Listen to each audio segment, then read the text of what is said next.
pleasure to return to tell you what we have done with the generous donations that came through. More than 109 donations actually came through, trickled in starting in November on day one of us being here. So, and then it attracted others as well. So the night before I came to present, we had a small fundraiser for food boxes, and that raised $2,000. And so, coupled with the donations from all of you, we raised over about $13,000 in total.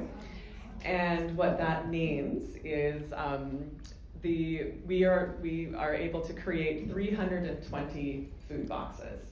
And so what I'm going to talk about for the next few minutes is reminding you what a food box is, and how it works, and then who gets the boxes and how do they access those boxes.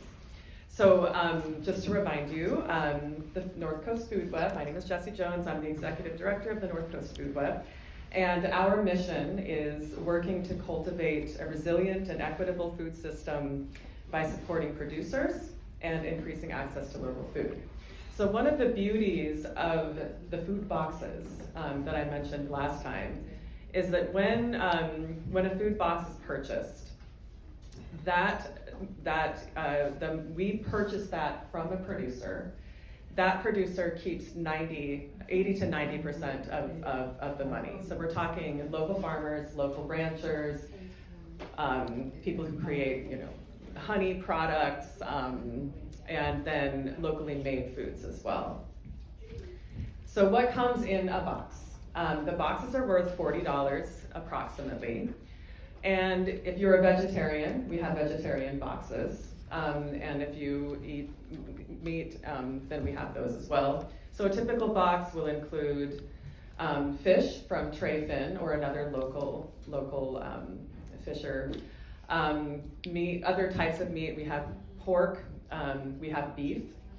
And then depending on the season, we have fresh vegetables and fruits in those boxes as well. So these are year-round boxes.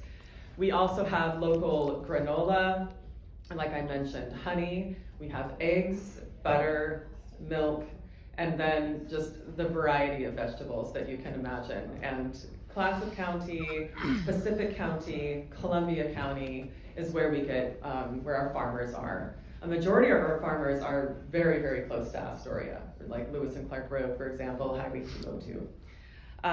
So that's what comes in a box. And then how does it work? So we have a dedicated market team, and we have volunteers as well. They choose the food that goes into the boxes every single week. So every week we have orders from the regular public, so anyone here can go to our website and order food by Tuesday. And then if you are someone in need, and it's called self-identify, so we just trust that if someone has a need for food, that they do have the need for food, and they contact us. So they either call us or they send us an email, and we put their name on a list, and when we get to 15 or 20, then we close it. And our market team creates those boxes, and then they come to pick up the customers. Customers come to pick up with everybody else on Thursday. So they just come and they give their name with everyone else. They're kind of sort of fill in with everyone else.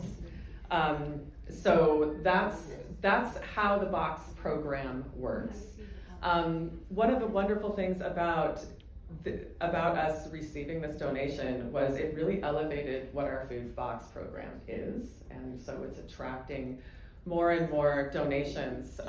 So it was just a wonderful opportunity, especially in this time, well, that time of year in November, but just right now in these times. When we moved our location, we lost our SNAP funding because when you move locations, you have to reapply. So we are still waiting to hear from that. We moved into our location in May. So right now the free food box is like what we are doing for our community. It's one of the ways that we do that. We also work with others. So for example, if we don't fulfill our free food boxes for the week, we will give that amount, like up to 15 or 20, to some of our local partners as well. So we are every week we are giving food away either to individuals, families, or to other organizations. So thank you very, very much for the donation. It was fun to speak to all of you, and it was really fun to get those checks in the mail and get those donations online. So thank you.